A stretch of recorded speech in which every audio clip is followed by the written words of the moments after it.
Remember back before the tetrad happened and everybody was fearful about maybe the rapture or the end of the world was going to take place. We're safely on the other side of that now. We're all still here as far as I know, unless just a very few of us made it out in the rapture. and we're the apostates that are left behind. I don't know.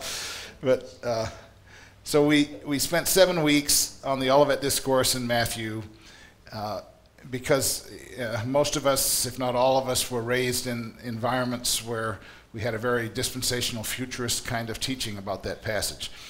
And so it takes a little time to deconstruct all those teachings. And hopefully those 7 weeks have given you an opportunity to at least consider a different way to understand the Olivet Discourse. So there are a couple of other passages in Thessalonians, one which Sherry Ann read today. There's another one in 2 Thessalonians that we'll get to a little later. But I'm going to wrap this series up. I intended to try to do Revelation too, but with it already taken 7 weeks to do the Olivet Discourse, I think I'm going to wait, maybe put that off till after the first of the year, and then we'll take up Revelation and the 2 Thessalonians passage then. There's only 5 more Sundays before Christmas. I get looking at the calendar. And, of course, Thanksgiving is just a couple weeks away. So I wanted to have some time and some liberty to draw our attention to the Advent season that we're in and get off of end times so that we can get onto the fact that Jesus is already here. He's Emmanuel. He is God with us. So I'll shift gears in the next few weeks out of this end times mindset. So our interpretive approach in this series has been to ask how would the original hearers of especially the Olivet Discourse, but I'm going to also ask that question of this passage Sherry Ann read today as we read through this. How would the original hearers have understood Paul when he wrote to the Thessalonians that passage that we just heard? So the text that we read, oops. Oh yeah, not up there? Yeah. Pardon me. Let's see if I didn't push that. See if that comes up now. There we go. There we go. You're welcome. Thank you. I'm calling this message today the Time of Abel. You might have seen my teaser about it on Facebook yesterday. The reason why will become apparent as we go through. There was nothing about Abel in this passage that Sherry Ann read.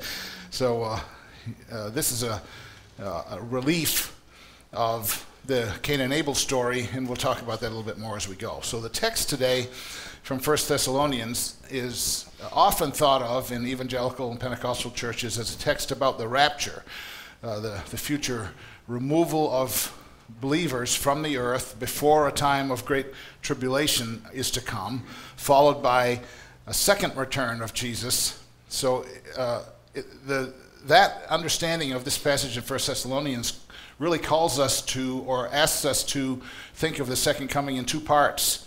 First, Jesus comes from heaven in a secret coming, basically one that only the believers see, and the believers are called out of the earth. You've seen all of the left behind stuff, the clothes laying on the bathroom floor, or the cars, and all the imaginations that people have about what would happen in the world if that were to take place. What about pilots of airliners? If they get raptured, what happens to the plane? Does it go down and everybody die? And so, there's been all of these suppositions made about this event called the rapture, which the word rapture actually doesn't even appear in the Bible. Oh, I'm having difficulties today. There it is. The rapture doesn't, it comes from a Latin word that in the Latin translations of the Bible, but it has to do with being caught up or caught away. And this passage uses that language. Caught up is a really better translation than caught away. Some of the translations use caught away, and that leads us, or can lead you to think that believers are removed or caught away, but it actually is more appropriately translated as caught up. So the church never thought of the second coming as a 2-part event until the 19th century. For 1900 years, the church considered that and believed that Jesus would come back in a second coming, a second advent, but that it would be one event, not two events, separated by a period of either 3.5 or 7 years, which are the popular interpretations of that. So what is it then? In other words, the church always believed that Jesus would return, but it would be one event, and the resurrection would take place at that time. So all the people, either believers or unbelievers, it's what's called the general resurrection. The people that were still alive at the time would be transformed into, rather than having to go through death, they would be transformed and have their new bodies like Jesus' resurrected body. Those who had died, both righteous and unrighteous, would also be resurrected for judgment. So what is it then, if this passage is not talking about a two-part second coming, what is it about? So I just did some bullet points on these few verses. Verse 13, our instructions. So Paul is telling the Thessalonians, who were concerned about their fellow Christians who had already died. And he's writing this passage, first of all, to tell them, don't grieve as others who have no hope. And then verse 18, if you look there at the last bullet, this whole passage is meant to be an encouragement to people who were concerned about their brothers and sisters who had passed away. In other words, they knew that Jesus was coming back. They'd heard that teaching, but they were concerned about, well, what if people die before he comes back? What happens with them? And so that's both the beginning, the first verse, and the last verse of this passage tells us what the thrust of the reasoning behind this passage is. It's not to teach us about the fine details of the second coming. It's to be an encouragement to those Thessalonians at that time, and then from there on, the church, as to you don't have to fear this. Verse 14 and 15, Paul says that Jesus' own resurrection is an assurance or a first fruit of a future resurrection of everyone else. So the fact that we've seen that Jesus was raised from the dead should give us assurance that God can raise all of us from the dead. It's called a first fruit. So that's what verse 14 and 15 are talking about. Verse 16 says Jesus will return and the dead will rise first. So there is this real amazing transformation that we have in our future to look forward to. The most amazing part to me probably is all these dead people being raised from the dead. Their bodies, some of them are completely gone, disintegrated. Nothing. There's not much raw material left to work with there. But in some way, God promises to raise those people from the dead, give them a new resurrected body like Jesus did, which is a pretty cool body. He could kind of transport at will, walk through walls, eat, which is cool with me. It's good. It's not the kind of body that you can't eat it with. So verse 16, Paul is encouraging them with the fact that these dead people that you're concerned about, they're going to come back to life. They have not met their end. This is really what the advent of Jesus is primarily about, to take away, when it says that Jesus defeated death, we don't really live like Jesus defeated death. We cling to our lives. We cling to this existence we have as if death is the end. But Jesus is telling us, the resurrection tells us that our dying is not the end. It's just another phase in the plan he has for us. Then verse 17, those who are alive at the time will meet the Lord, caught up, not caught away, and be forever with him. And then it uses this language of in the clouds or in the air. So we've seen in the Olivet Discourse that Jesus himself used this cloud language, this coming on clouds, and we've spent quite a bit of time on that, referring to Old Testament passages that use the same language. And it doesn't mean in those passages that God physically comes on clouds. It means that there's a change in authority, change in kingdom at work. There's something major going on in the kingdoms of this earth that takes place with that kind of cloud language. So just keep that in mind. We also have to remember that when we think about heaven and earth, we tend to think that heaven is up there somewhere and earth is down here somewhere. But that's not a really healthy way to think about heaven. Heaven is more like a different dimension. Because Jesus told us that heaven, the kingdom of heaven is at hand, and the kingdom of heaven is within you. So it's not out there or up there. It's right here. It's here. It's like it's a different dimension. It's like the fourth dimension sort of thing. You sci-fi buffs would like that, right? It's a different dimension, so it's here, but it's not immediately visible all the time. It's not far away. It's within us. It's at hand.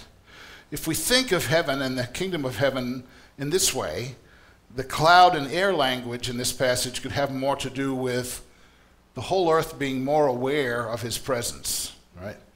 So I personally think that this is a passage about the second coming of Jesus.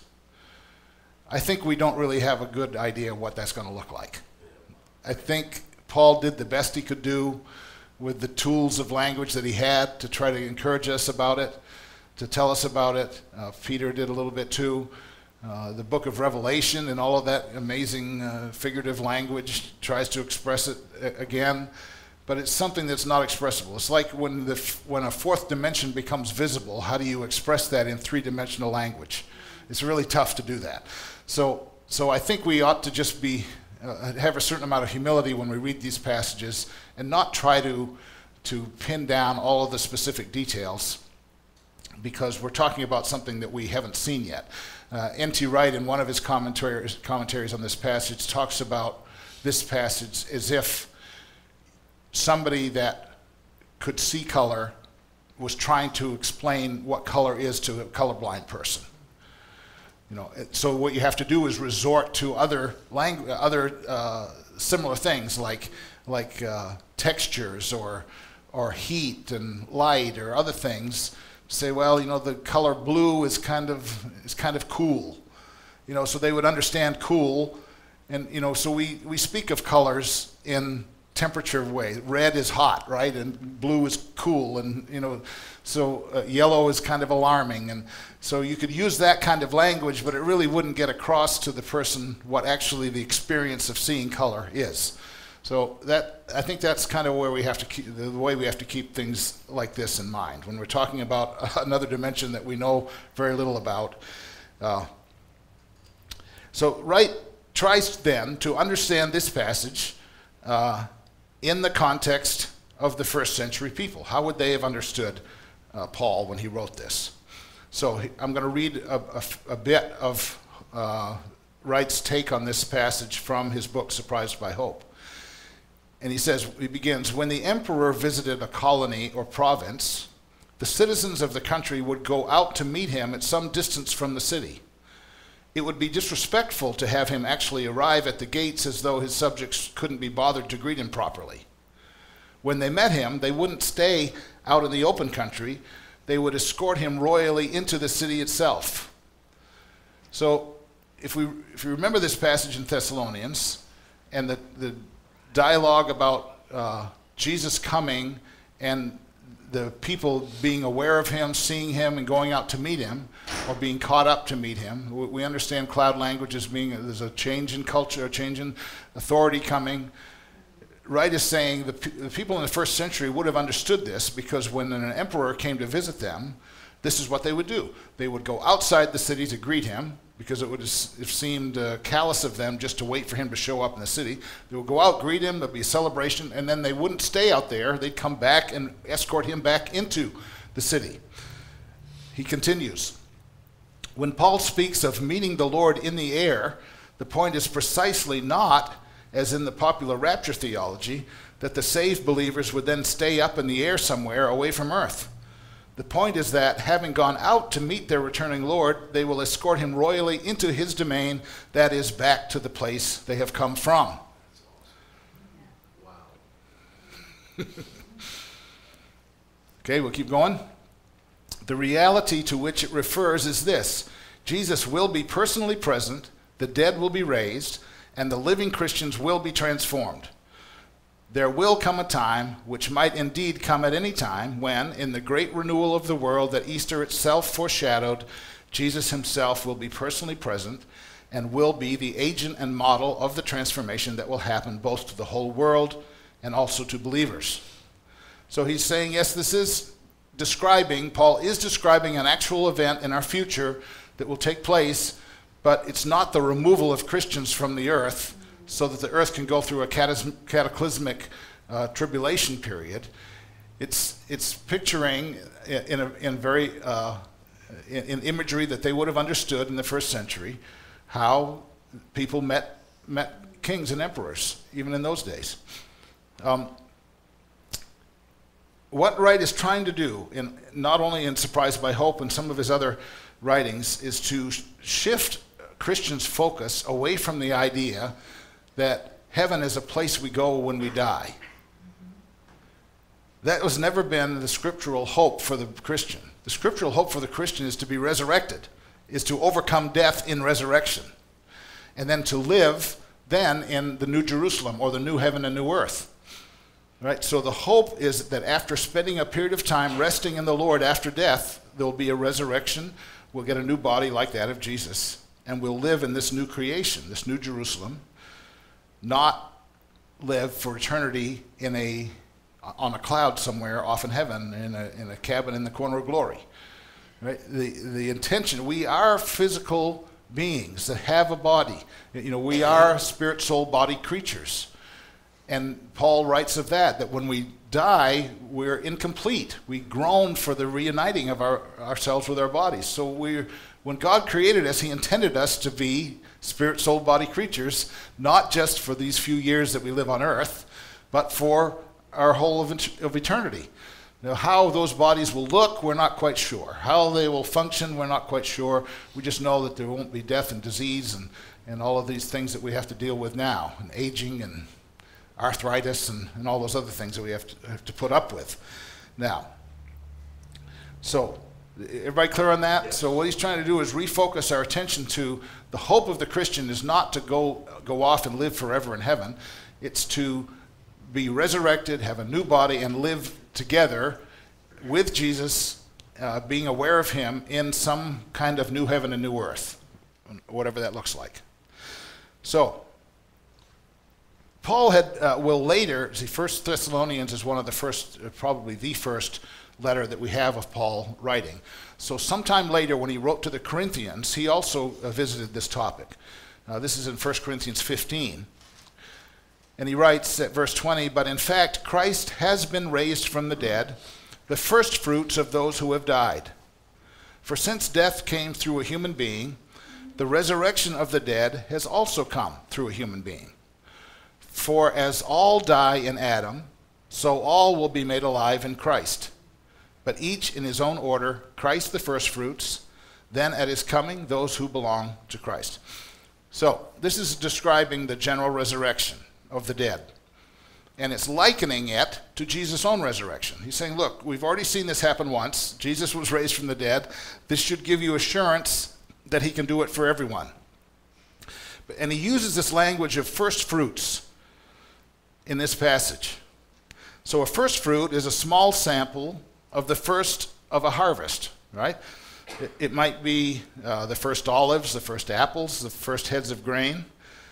In the Old Testament, the first fruit was offered to God in appreciation of the greater harvest, or an appreciation and expectation of the greater harvest that was to come.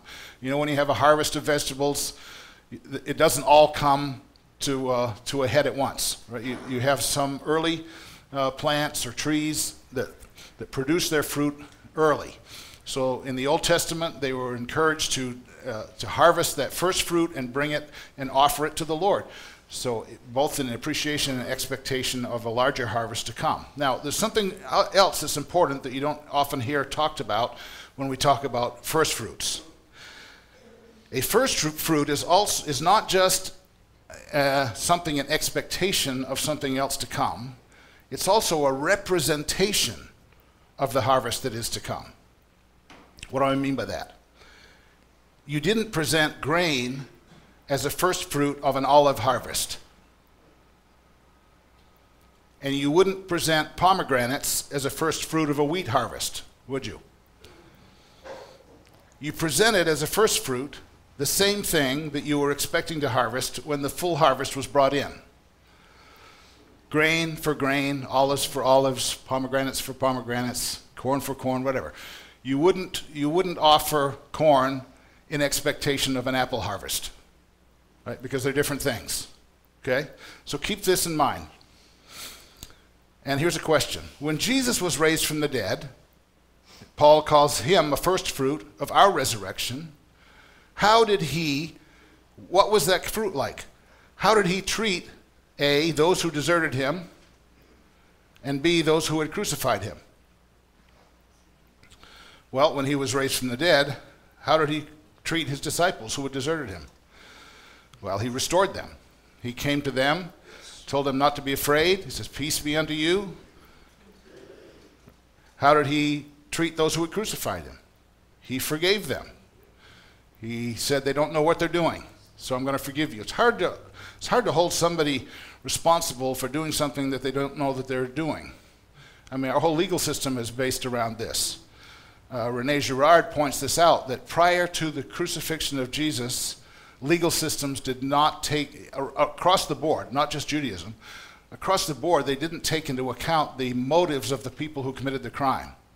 If you killed your neighbor, didn't matter if it was self-defense or not, you were treated the same way. Or if you stole, didn't matter if you stole because your kids were about to starve, you'd get the same kind of treatment. But at the cross, when Jesus says, Father, forgive them for they don't know what they're doing, he introduced the concept to all humanity that we do things sometimes not intentionally. That we do things sometimes and we don't realize why we're doing them. We do those. And that when we do things unintentionally, forgiveness is the way we ought to deal with those things, not retribution. That makes sense? So, if Jesus is a first fruit of our resurrection, and we're the harvest that he's expecting, then should not our lives then look like, smell like, taste like Jesus' life? If we're using this fruit language. If Jesus is the first fruit and he's an apple, people shouldn't bite into us and taste a lemon. You follow where I'm going? That if we're the full harvest of what God intends when he raised Jesus from the dead as a first fruit, then we ought to have some similarity to Jesus. So, I would say, could it be that Jesus was preparing us for the way we should be expecting to treat those we have wronged at our own resurrection? I mean, Jesus had to face the people that deserted him. He faced the people that crucified him at the cross. And how did he treat them? Could it be that Jesus, in his first fruit resurrection, was preparing us for the way we, if we have already died, should expect to treat those who had wronged us but have not yet died? For instance, say we die, and we have some people that are still remaining alive, and Jesus comes back. How should we treat those people that maybe wronged us, maybe even caused our death? In our resurrection, how should we then treat those people? I don't know if you've ever thought of these things before. James Allison, who is a Catholic priest and a Girardian theologian, has thought about this quite a bit. In his book called Raising Abel, he asks us to consider this general resurrection topic in light of Jesus' own resurrection. And he calls it the Time of Abel. And what he does is he uses the Cain and Abel story as a kind of a thought experiment for us to think about our own resurrection. So you remember the story you see on the left side of there, Cain and Abel, two brothers bringing offerings to the Lord. Abel brings an offering of an animal. Cain brings an offering of grain. The story tells us that God looked more favorably on Abel's offering than he did on Cain's offering. Don't get hung up on that. I used to try to, and I've heard lots of preachers try to say, why was it that God favored the animal offering and he didn't favor the grain offering? Well, they go, oh, because the animal offering was a sacrifice. They had to sacrifice his life, and God is for sacrifice. Actually, that's the exact wrong way. You ought to think about that. Because Jesus tells us later, and Hosea tells us, I don't want your sacrifices, so mercy instead of sacrifice is what I'm after. So you start right from the first 2 or 3 chapters of the Bible heading down a wrong road if you think that the whole point of the Cain and Abel story was that God is bloodthirsty, that he's more pleased or appeased by our blood offerings. That's not what's going on in this story. Something much more wonderful is happening, or instructive is happening in this story. So they both bring offerings, one a grain offering, one an animal offering. The text just tells us that God favored the animal offering more. I don't think we should read anything into that. It just is setting up a dynamic that then makes the rest of the story make sense. Cain then is jealous of Abel. Why? Because Abel has something that Cain wants, God's favor. So Cain is jealous. So now these two brothers who have been supposedly living in harmony have entered a rivalrous relationship. They are in rivalry with one another. Abel has something that Cain doesn't have. So Cain thinks, how can I get from God what my brother has? Well, the easiest way is to get rid of your brother. Because if his brother's not there, then maybe God will give me, Cain, the favor that he was giving my brother Abel, right? So Cain goes out to the field, kills his brother Abel, and what is his motivation? It's desire. It's desire for God's favor. Is desire for God's favor a good thing? Well, it can be, but it can also lead to some really bad things, like killing your brother to try to get him out of the picture so that you will have a better chance at getting God's favor because he's not in the picture anymore. He saw his brother as a rival. So James Allison then asks us to imagine that the resurrection, just do this as a thought experiment. Say there's a resurrection that comes after Cain killed his brother Abel, but before Cain has died. So this is just a thought experiment, right? So we're in the middle of the story. Cain wants what he can't have, thinks he can't have. But remember, God, even in the story, says God comes to Cain first, says, sin is crouching at your door. Do what's right, and everything will be okay. He disregards God telling him not to get into jealousy with his brother, and he goes and kills his brother. So what that causes then is for Cain's relationship to God to be harmed. It's not from God's end that it's harmed. It's from Cain's side that it's harmed, right? So try to imagine, though, that Abel is dead, Cain is not, but the resurrection happens. So Abel and Cain come face to face with each other. Okay? You with me? Now I'm going to read a few paragraphs from Allison writing about this. And Allison is kind of wordy, so try to hang with it. He says, what I want to suggest is that in this, very exactly, does the Christian faith consist. He's going to try to define for us the Christian faith.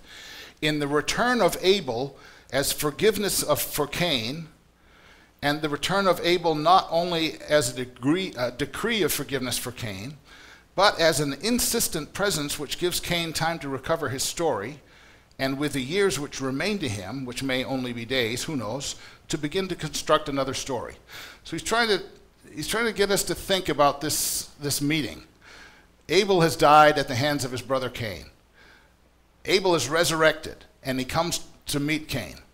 But in the meantime, Cain gets to think about what he's done. Before Abel is resurrected, Cain's thinking about this thing that he's done. He's killed his brother in search of God's favor. In fact, what did it cause? It caused separation from God. Cain went off and started the first city. This is where Gerard says this is the beginning of human civilization. Human civilization was founded on what he calls a founding murder. The idea that we can get what I want by killing other people. That idea is what is the foundational lie that humanity has believed, on which we've built all of our subsequent civilizations. It's a story, Cain's story then is a story of no responsibility. Why? Because God was the first thing he asked him. Where's your brother Abel? What does Cain say? Am I my brother's keeper? So Cain's first understanding of the story is that I don't have any responsibility for my brother. It's a story of rivalry, of desire leading to a death of his brother, leading to violence. It's also a story constructed on a lie, the idea that you can't get God's favor without killing other people. Some of what we're seeing in the news this week is founded on that lie. You know, people following a misguided idea of what pleases God. That's why when sometimes Muslim terrorists go to their death, they say God is great as their king. Allah Akbar. They say God is great because they feel like this, me taking somebody else's life, it's going to glorify God. We do it too, don't we? Yeah, that's right. Yeah. So it was a story that justified himself, a story that justified Cain and devalued his brother, so much so that his brother's life wasn't worthy of sustaining. So he killed him. But Allison is saying that's the story he told God. That's the story that he told himself before and during and after he killed his brother. But after Abel has been dead for a number of years, Cain is able to, he has some time to reconsider this story. Was I right in all of those assumptions? Did I build my case against my brother on what's true and what's right? Allison's trying to get us to think about this. So he goes on and says, however the story is to finish, between this arrival of his brother like a thief in the night and the end of his days, Cain will be hard at work in the construction of the story of one who can look into his brother's eyes, neither with pride or shame. This is an amazing statement. Allison is asking us to think, can Cain in the remainder of his life come to grips with what he's done to the point where if he meets his brother face to face, will he meet him with pride still? That's what caused him to kill his brother. Or on the other side of the coin, will he meet him with shame, realizing that he was completely wrong? Allison is suggesting a third way that they might meet. Neither in pride nor in shame. Everybody with me? Here we go again. He will look instead with the gratitude of a man who has received himself back at the hands of the one he himself killed. Killed so as to fill the vacuum of the feeling that before that other, he, Cain, had no himself to give, no himself with whom to love. What I think Allison's trying to say there is Cain killed his brother because he didn't know who he was in the first place. He didn't even understand who he was. That in following this rivalrous desire that led to him sacrificing his own brother, in trying to seek something that he already had from God, God's favor, he revealed that he didn't even know himself. He didn't know who he was. He didn't know where he stood with God. And that really is our most valuable understanding of who we are, knowing who we are in God's sight. And when we do things and we shame ourselves, we assume that God sees us with that same lens. This whole story is to tell us, no, God doesn't see us with that lens. He expects us to make dumb mistakes. He expects us to do wrong things, and it doesn't anger him with us. You know, we're still his children. We're still loved by him. I'll read that passage again. He will look instead with the gratitude of a man who has received himself back at the hands of the one he himself killed so as to fill the vacuum of the feeling that before that other, he, Cain, had no himself to give, no himself with whom to love. He goes on and says, this is the story of which we are talking when we speak of the human story, in its working out starting from the resurrection. It's what I call the time of Abel. So the time of Abel is prompted by the sudden appearance of his brother, Abel. The slain brother. The time of Abel is prompted by the sudden appearing of Abel to his brother Cain, who has already come like a thief in the night, and this delay in his return is a time of grace that allows the slayers time to reconsider and to rewrite their stories. So we have a time when, if you're the perpetrator of something against another person, Allison is saying, why don't you take some time in your life to reconsider what led to that? What in your life led you to harm this other person? We've got some time to consider that. We don't know how much time we'll have. None of us do. We don't know how long our days will be. But we have some time to consider those sort of things. That's that same passage, the last phrase. I just duplicated that. So what I want to talk about today is this. Is when we think about the resurrection, I always for years just thought about the resurrection as, whoo-wee, I get a new body, everything's cool now. But if we understand the justice of God as being setting all things right, setting things right that were wrong, maybe there'll be more involved in the resurrection than us just being raised to life and all of those other people that are unbelievers and that are the enemies of God. Maybe they'll just go away to hell and we won't have to think about them. Maybe God has something more in mind for resurrection. Maybe resurrection also entails the just reconciliation of all these relationships, like the Cain and Abel relationship, and all of our own relationships with the people either we've wronged or who have wronged us. That to me sounds like putting all things back together. That sounds more like a new heaven and a new earth to me, where we come to grips with those things. So, a few questions. How does Jesus, as the first fruits of our resurrection, how should that impact the way we live today? If we see ourselves as the same kind of fruit that Jesus is, and we think back to how did Jesus deal with his resurrection? How did he reveal himself in his resurrection? How did he deal with those that had harmed him? How did he deal with those who dissed him and distanced themselves from him, deserted him? How did he deal with them? He did deal with them. Perhaps that was a model for us to think about how are we going to face those people who have wronged us. So take it in either way you want. And we'll just start the discussion that way. Either thinking about what would I say to somebody that I had wronged and never got a chance to resolve that issue with them before they died. Or on the other side, what would you say to somebody who had wronged you and maybe you never spoke to them again your whole life and you never forgave them? And how should we live our lives today in preparation for that meeting? That's the thought experiment. The first thing that came to my mind starkly is when Jesus talked about, you've heard it said that thou shalt not kill, but if you even have hate towards someone, you committed murder in your heart. So I'm thinking of that language when we think about even the hate or the animosity that we have for anybody, even whether they impacted our lives or not. Like I went right to, people ask all the time, well, does Hitler go to hell?